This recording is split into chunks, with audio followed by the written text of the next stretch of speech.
Neighbors call them hobo boats, and it may take the Coast Guard to pry one off the rocks in the Columbia River right near downtown Vancouver. The 25-foot cabin boat has been partially submerged now for 2 weeks near the north end of the interstate bridge. Kohr Harlan is there live tonight, and Kohr, getting rid of it's turning out to be a pretty big problem.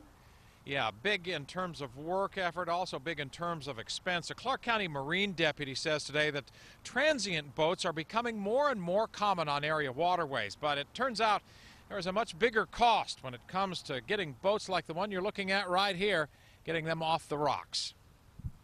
25-foot cabin cruiser sits on the rocks tonight near Husong and Larry's, just off Southeast Columbia Way in downtown Vancouver.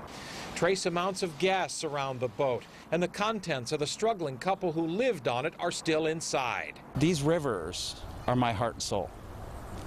And, you know, I don't want them messed up.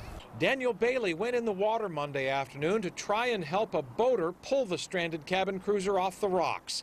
Daniel's concerned about the rising number of what he calls hobo boats and the implications they have for the river. You still have to take care of your trash and your sewage. You might not have to pay rent or water, all that other stuff, but you need to be responsible. And the problem is bigger than just one boat. Multnomah County Marine Deputy Rob Osborne says deputies know of nearly 50 transient boats, many of them in downtown Portland.